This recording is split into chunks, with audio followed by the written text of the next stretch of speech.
Assalamualaikum warahmatullahi wabarakatuh. Jumpa lagi bersama saya Adi di channel Ngulik Sejarah. Dan pada video kali ini saya akan kembali lagi membacakan suatu kisah misteri yang kali ini berjudul tentang sebuah kisah usahaku dirusak saingan yang dengki. Cerita kali ini ditulis oleh Om Rash ya teman-teman. Nantinya kalian juga bisa mengunjungi tweet beliau secara langsung. Yuk, daripada kita lama-lama, daripada kita penasaran bagaimana kisahnya, mari kita langsung saja menuju ke ceritanya. Namun sebelum itu saya sarankan untuk kalian semua mendengarkan cerita ini dengan earphone terbaik kalian ya teman-teman, agar kalian mendapatkan kualitas audio yang jauh lebih baik. Yuk mari kita langsung saja menuju ke ceritanya.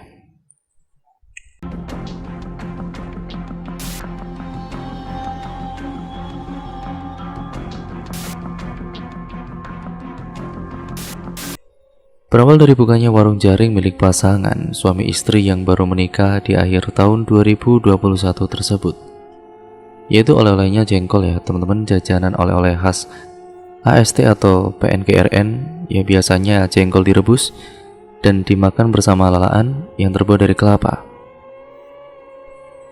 Awal-awal buka warung jengkol itu ramai sekali pembelinya, bahkan dalam sehari saja bisa menghasilkan ratusan ribu. Dan ramainya pembeli di warungnya itu semakin bertambah hari demi hari, sehingga untung yang dihasilkan pun juga semakin bertambah. Kita sebut saja namanya si suami ini Amut dan istrinya bernama Lina. Nah, si Lina ini sampai bisa membeli emas dengan uang hasil jualan jaringnya tersebut, walau tidak besar. Selain untuk jualannya sendiri, biasanya Lina juga membuat lalaan untuk dijual ke pedagang-pedagang jaring lainnya. Karena lalaan buatan tangan Lina ini terkenal lebih enak dibanding penjual-penjual lain. Ia juga membuat kerupuk jengkol, kerupuk gandum, dan berbagai macam jajanan yang terkenal di desanya seperti kue patah, gula gait, telur asin, ulatih, dan lain-lain. Pasangan suami istri ini juga sangat ramah dan baik terhadap orang-orang di sekitarnya. Namun sayang sekali, ada saja beberapa pedagang yang tidak menyukai mereka. Bahkan ada seseorang pedagang yang sampai rela menjual murah dagangan-dagangannya hanya demi untuk bisa bersaing dengan Lina. Tapi hal itu tidak membuat warung Lina sepi. Walaupun penghasilannya sehari tidak sebanyak sebelumnya lagi, dari kabar yang beredar, si pesaing itu sampai berhutang ke sana kemari demi menutupi modal yang habis dikarenakan ia menjual dagangannya dengan harga di bawah rata-rata. Yang biasanya jaring lala seporsi 10.000, tapi dia menjualnya hanya 6-7 ribu saja. Itu pun porsinya ditambah lebih besar dari harga 10 ribuan. Sampai-sampai hanya 2 bulan saja warung jaring lala pesaing Lina akhirnya tutup karena bangkrut, dan ia berhenti berjualan berbulan-bulan lamanya. Hari itu, Lina dan juga Amut pulang ke desa sang suami yang berada di HST. Jaraknya lumayan jauh, sekitar 3 jam perjalanan menaiki kendaraan roda 2. Singkatnya, setelah 2 hari di rumah mertuanya, Lina dan juga suaminya pun kemudian kembali pulang ke desa Lina. Nah, setelah kepulangan mereka inilah, keanehan-keanehan mulai terlihat di area warung jaring lala miliknya. Seperti adanya capung di malam hari yang terbangnya hanya di sekitaran warungnya saja. Sampai-sampai membuat Amut kesal, lalu akhirnya capung itu ditangkap dan diikat dengan benang pada pohon bunga yang tidak terlalu jauh dari warung mereka. Tapi tidak seperti biasanya, warung Lina hari itu sampai malam sunyi dan sepi pembeli. Mungkin saja langganan belum pada tahu kalau warung kita sudah buka, hibur Amut pada Lina yang tampak lelah. Namun keesokan harinya dan juga hari-hari berikutnya, warung Lina tetap sepi. Dari pagi hingga malam, paling ia hanya bisa mendapatkan 30-50 ribu. Itu pun kadang-kadang tidak ada. "Kok warungmu lama gak buka, Lin?" tanya Hasni yang merupakan langganan Lina yang seringkali memesan lalaan dan kerupuk jengkolnya. "Ah, gak buka gimana, Has? Warungku tiap hari buka kok, bahkan sekarang sampai malam," jawab Lina kebingungan. "Iya, Lin, aku serius. Aku selalu lewat depan warungmu, tapi warungmu tidak buka sama sekali. Mau ngetuk pintu rumahmu, takutnya kamu belum datang dari AST, ujar Hasni dengan raut wajah serius. Lina terdiam. Ia mungkin berpikir apa jangan-jangan usahanya diganggu orang. Untuk memastikan itu, Lina pun mengajak suaminya menemui seorang guru, sebutan untuk orang alim semacam ustadz atau kiai di daerah sini. Dan memang benar, ternyata usaha warung jaring lalanya itu terkena gangguan seseorang yang menginginkan usaha Lina ini hancur. Oleh sang guru tersebut, Lina diberikan air yang sudah didoakan di dalam sebuah botol aqua besar. Dan sesampainya di rumah, Lina langsung membersihkan warungnya sesuai dengan apa yang diperintahkan oleh guru tadi, yakni air disiramkan di sekeliling warungnya. Benar saja, keesokan harinya ketika mereka buka warung, para langganan Lina datang silih berganti. Sama halnya seperti yang dikatakan oleh Hasni kemarin. Mereka rata-rata menanyakan kenapa warung Lina ini tutupnya lama sekali. Dan Lina hanya tersenyum menanggapi pertanyaan itu. Namun ramainya pembeli di warung Lina tidak berlangsung lama. Hari itu tepatnya setengah bulan setelah gangguan di warungnya terjadi. Seperti biasanya, saat Lina asik memasak makanan untuk sarapan mereka berdua, Amut mempersiapkan dagangan warungnya di luar. Tetapi tiba-tiba saja Amut langsung masuk ke dalam rumah menghampiri Lina yang tengah mendadar telur. Ada tanah bulat seukuran ibu jariku di atas meja warung, ujar Amut. Mungkin sarang angkut-angkut yang jatuh, buang saja, ujar Lina menanggapi perkataan suaminya dengan santai.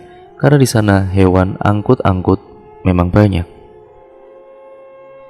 Tapi itu tidak seperti sarang angkut-angkut, tidak ada lubang sama sekali. Bulatan tanahnya juga seperti dibuat oleh orang. Ujar Amut meyakinkan istrinya kalau tanah yang ditemukan di warung mereka bukanlah sarang angkut-angkut seperti dugaan Lina. Bisa jadi ulah anak-anak nakal, buang saja nggak apa-apa. Akhirnya Amut mengalah. Ia pun membuang tanah itu ke jalan raya di depan warungnya. Setelah itu ia kembali melanjutkan pekerjaannya. Namun rupanya hari itu warung Lina kembali sepi. Bahkan sampai malam hari mereka ini hanya mendapatkan uang Rp20.000 saja. Dan malam itu capung yang sama dengan capung yang muncul setengah bulan yang lalu tersebut kembali datang ke warung Lina. Capung itu hinggap di setiap bungkus makanan dan toples penyimpanan jaring yang ada di warung. Beberapa kali diusir, capung itu tetap tidak bergeming dan tetap terbang di sekitaran makanan yang dijual oleh Lina. Capungnya mirip kayak yang dulu itu kan? Lihat, mereka benar-benar mirip, ujar Amut memerhatikan capung tersebut. Wah iya ya, jangan-jangan warung kita dikerjai orang lagi. Ya entahlah, tapi bisa jadi. Karena capung seperti ini jarang keluyuran di malam hari, jawab Amut. Ya Allah, siapa lagi yang mengganggu usaha kita ya? Padahal kita tidak pernah berbuat yang tidak-tidak pada orang lain. Lalu, kenapa mereka begitu mudah melakukan hal-hal seperti itu pada usaha kita? Aku juga nggak tahu. Mungkin saja kan ada hal-hal buruk yang kita perbuat pada seseorang yang kita sendiri tidak menyadarinya. Lina menutup wajahnya dengan tangan. Tangisnya benar-benar pecah saat itu. Keesokan harinya mereka kembali datang kepada guru yang dulu membantu mereka. Dan pada guru itu, Lina menanyakan siapa orang yang menjahili usaha warungnya tersebut. Namun sang guru tidak mengatakan secara rinci ciri-ciri orang tersebut, dan bahkan menyebutkan jenis kelaminnya saja beliau tidak mau. Katakan saja orangnya guru, saya janji tidak akan dendam. Ini hanya agar saya tahu dan lebih berhati-hati lagi. Orang ini cukup dekat denganmu, bisa tetangga atau saingan usahamu. Selebihnya, kau saja yang pikirkan. Orang yang mana yang kira-kira bisa setega itu denganmu? Lina pasrah, merengek dan juga menangis pun tidak akan ada gunanya. Karena bila sang guru sudah berkata tidak, maka beliau tidak akan memberitahu pelakunya sampai kapanpun. Lina kemudian pulang. Di jalan ia bertemu dengan Hasni yang tengah makan bakso di warung bakso pinggir jalan bersama suaminya.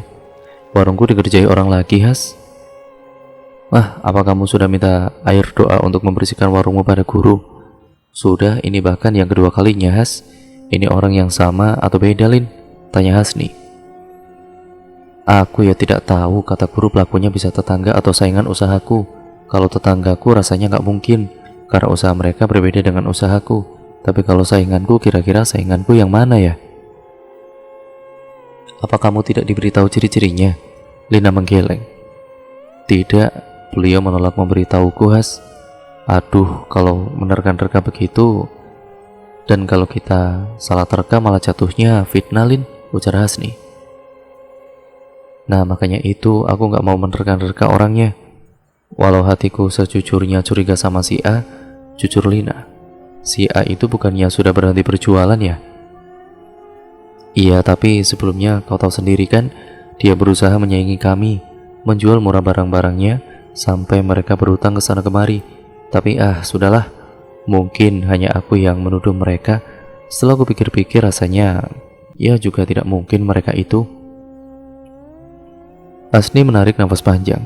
"Sebenarnya aku punya kenalan. Ya nggak kenal-kenal juga, tapi aku sudah beberapa bulan ini mengikutinya di media sosial, karena dia ini suka nulis cerita-cerita horor. Aku tahu akunnya juga dari YouTube." Terus?" "Nah, dia sering mengiklankan tentang penglaris dan juga obat-obatan herbal dan lain-lain. Siapa tahu kau mau coba kan?" Lina menggeleng. "Aku coba bersihkan dengan hal ini dulu, Has. Nanti kalau memang sudah buntu ya, maka aku akan mencoba ke orang yang kamu sebutkan itu." "Itu terserah kamu lah, tapi asal kamu tahu sebelumnya aku juga pernah meminta minyak padanya untuk adikku. Kau tahu kan si Tuti, yang hampir bercerai dengan suaminya yang suka mukul itu? Lihat sekarang rumah tangga mereka bagaimana. Kamu punya nomor teleponnya? Nanti aku, kalau sewaktu-waktu butuh ya, aku akan menghubunginya deh." "Ada, sebentar ini," ujar Rasni seraya memberikan nomor orang yang dimaksud pada Lina. Setelah warungnya disiram dengan air doa dari sang guru, warung Lina kembali ramai pembeli. Namun, hanya berselang 2 hari saja, warungnya kembali mendadak sepi. Lina sampai menangis karenanya. Ia bahkan sempat berniat untuk menutup warungnya, namun kemudian ia teringat dengan nomor orang yang diberikan oleh Hasni. Dan hari itu juga Lina menyuruh suaminya untuk menelepon nomor yang diberikan oleh Hasni. Namun, beberapa kali ditelepon via WA, dan telepon biasa pemilik nomor itu juga tidak mengangkat. Hingga akhirnya mereka menyerah dan meminta Hasni untuk menghubungi orang tersebut. Dan ternyata, orang yang dimaksud rupanya tengah berada di jalan sehingga sulit untuk mengangkat teleponnya. Dan sehabis Isya, barulah Lina berhasil mengobrol dengan orang tersebut yang dipanggil dengan sebutan Amang. Di akhir obrolan itu, Amang berjanji akan datang ke rumah Lina pada hari esok untuk sekedar mengobrol lebih jauh dan melihat warung milik Lina. Singkat ceritanya, sekitar pukul 2 sore atau 2 siang, Amang sampai di warung Lina. Pasangan suami istri itu tentu menyambutnya dengan ramah. "Kami kira Pian sudah tua semalam itu." "Kami mengira Pian sudah tua," ujar Lina tersenyum. "Sudah tua juga aku ini," balas Amang sambil tersenyum lebar. "Oh ya, coba ceritakan lagi bagaimana kisah warungmu ini?" tanya Amang.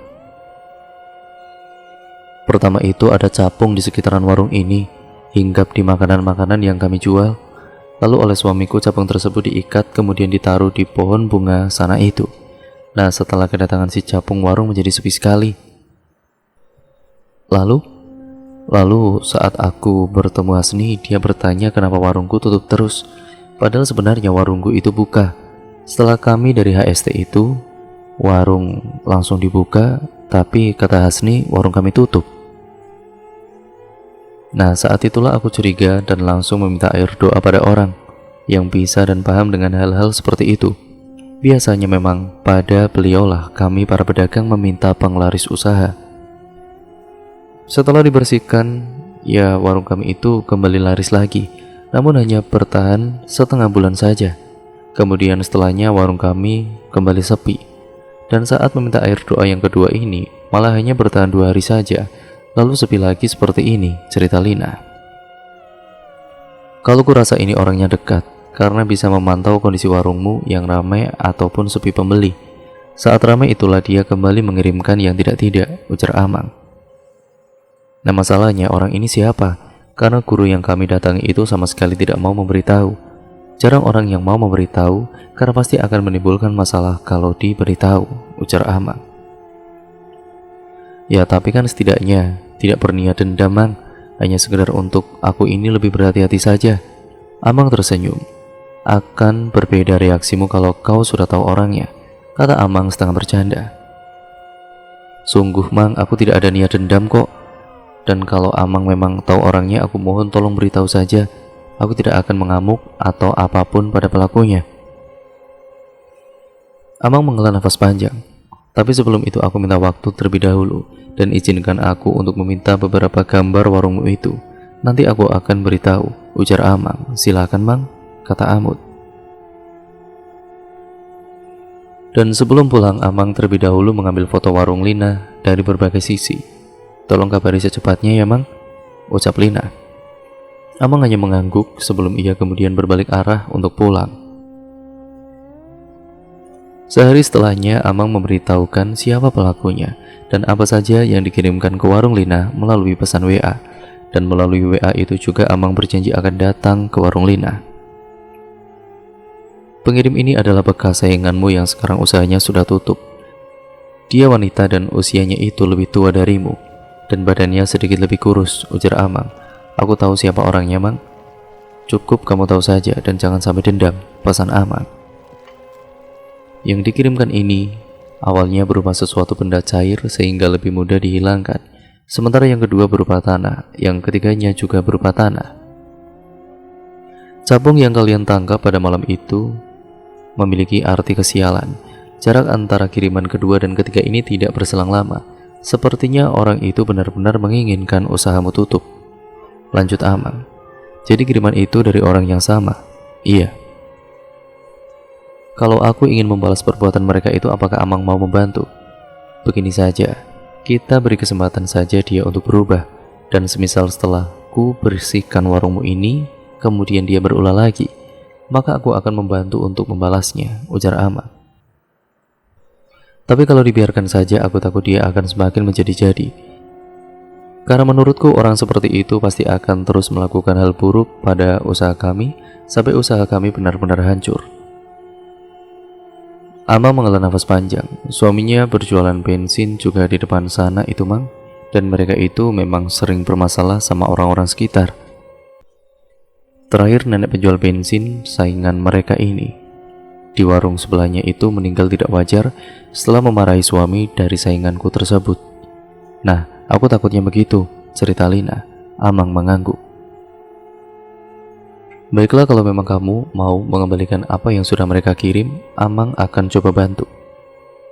Bukan bermaksud ingin menghancurkan mereka, Mang. Kami tidak berniat sama sekali kok. Tapi setelah tahu dia yang merusak usaha kami berkali-kali, aku jadi ingin dia juga merasakan apa yang kami rasakan, ujar Amut. Dan pada malam Jumat depan, sekitar pukul 11 malam, Amang kembali mengunjungi warung Lina. Warungnya masih buka dan terlihat masih sepi seperti hari-hari sebelumnya. Amang meminta seember air dan juga gayung kecil pada Lina, karena rupanya malam itu Amang langsung membersihkan warung tersebut. Air yang sudah dicampur dengan sesuatu berupa minyak di dalam botol kecil itu kemudian disiram-siramkan dari area bawah warung hingga ke meja dan disiram mengelilingi warung Lina. Untungnya mereka hanya menaruh air dan tanah, tidak menanamkan benda-benda dan lain-lain, sehingga lebih mudah untuk membersihkannya, ujar Amang setelah selesai. Dan ini untuk penglaris, nanti kamu taruh saja dalam tempat uang warungmu. Dan kalau bisa, setiap mau buka warung, kamu ciprat-cipratkan air yang sudah dicampur ini ke warungmu ya. Karena aku yakin orang ini nanti pasti akan melakukan sesuatu lagi. Dan jangan sembarangan memakan makanan pemberian orang, karena melalui makanan pun bisa dijadikan media kiriman yang tidak baik, ujar Amang. Walaupun tetangga, tanya Lina. Ya, setidaknya kamu pastikan dulu makanan itu tidak terdapat apa-apa. Caranya dengan membiarkan makanan tersebut selama beberapa jam, karena biasanya makanan yang menjadi media kiriman tidak baik itu akan cepat busuk atau berulat, jadi jangan langsung dimakan. Oh begitu, baik Mang, kami akan ingat pesan Amang. Dan satu lagi, apa kau sudah yakin ingin membalas perbuatan mereka itu? Tanya Amang memastikan. Tidak usah lah Mang, biarlah karma itu datang sendiri nanti ke dia. Karena setelah dipikir-pikir, apa bedanya aku dan dia kalau aku membalas perbuatannya itu? Jelas Lina dengan mantap. Amang tersenyum dan mengangguk. Kalau begitu aku pulang dulu ya. Oh ya, minyak-minyak itu akan lebih bagus kalau sering-sering kau bawa sholat atau beribadah, ujar Amang sebelum pulang. Seminggu telah berlalu. Hasni mengirimkan video warung Lina yang ramai pembeli lagi pada Amang. Dia juga mengatakan kalau Lina sudah semakin sibuk karena mereka berdua sekarang mendapat banyak pesanan lalaan, kerupuk jengkol, dan kerupuk gandum. Bahkan sampai-sampai mereka berdua kewalahan dengan pesanan yang membludak. Apalagi saat itu ia mulai masuk musim penghujan, tentu akan sangat sulit untuk menjemur kerupuk mentah. Terima kasih Mang, kata mereka. Nanti kapan-kapan kalau lewat sini Amang harus mampir katanya. Mereka mau ngasih jaring lala, ujar Cat Hasni dengan emoji tersenyum. Beberapa bulan setelahnya, Lina menghubungi Amang lagi. Dia mengabarkan bahwa rupanya usaha bensin milik suami saingannya dulu sudah tidak pernah buka lagi sejak 1 bulan terakhir ini. Ya, menurut kabar suami saingannya itu mengalami kebangkrutan hingga sampai harus menjual rumah dan juga toko mereka. Sementara saingannya kembali membuka warung jaring lala lagi, namun tidak banyak yang beli. Karena orang-orang pada takut, terlebih lagi pembeli yang berjenis kelamin laki-laki. Karena pernah beberapa kali suami saingannya itu hampir menebas orang dengan parang hanya karena cemburu melihat istrinya yang diajak ngobrol oleh pembeli laki-laki. Padahal obrolan yang biasa-biasa saja seperti layaknya obrolan antara penjual dan pembeli. Sebab itulah orang-orang jadi takut untuk berbelanja di sana. Apalagi setelah suaminya menganggur itu, dia selalu ada menemani istrinya di warung jaring lala. Dan cerita pun akhirnya selesai sampai di sini ya teman-teman. Terima kasih untuk kalian semua yang sudah menyimak video kali ini dan cerita kali ini. Bagaimana menurut kalian cerita kali ini? Kalian bisa komen di bawah ya teman-teman. Oh ya, untuk kalian yang memiliki cerita-cerita horor, cerpen karya kalian yang horor-horor, yang misteri-misteri, ya kalian bisa kirimkan ke alamat email kami ya teman-teman. Ataupun kisah nyata yang mungkin kalian bisa bagikan ke alamat email kami ya teman-teman. Yaitu entah pengalaman kalian sendiri, pengalaman teman kalian, ataupun saudara kalian. Ya kalian bisa kirimkan ke alamat email kami yang sudah tertera di kolom deskripsi video kali ini. Jangan lupa ya teman-teman untuk tetap terus like, komen, dan share ya sebanyak-banyaknya, karena itu membantu channel ini berkembang menjadi channel yang jauh lebih baik lagi. Dan jangan lupa pula untuk kalian klik tombol subscribe untuk kalian yang baru mampir, dan nyalakan tombol lonceng notifikasinya agar kalian tidak ketinggalan video terbaru selanjutnya dari channel ini. Banyak sekali ya teman-teman pembelajaran yang dapat kita ambil dari cerita kali ini. Intinya jangan pernah iri dengan kesuksesan orang lain ya teman-teman. Dan kita harus mensyukuri apa yang sudah kita dapat, entah itu rezeki dari Allah SWT. Intinya jangan pernah membandingkan kesuksesan kita dengan kesuksesan orang lain ya teman-teman. Karena rezeki itu sudah terbagi dan juga sudah ada porsinya sendiri-sendiri. Sekarang terima kasih, kurang lebihnya mohon maaf. Video ini saya akhiri apabila banyak kekurangannya, entah itu artikulasi kurang jelas, entah itu pembawaan saya terlalu cepat atau terlalu lambat. Saya mohon maaf yang sebesar-besarnya ya teman-teman apabila juga ada salah kata pada saat saya membacakan narasi video kali ini. Jangan lupa ya teman-teman, tetap dukung terus channel ini dengan cara seperti yang sudah saya katakan tadi. Sekian video ini saya akhiri, kurang lebihnya mohon maaf. Wassalamualaikum warahmatullahi wabarakatuh.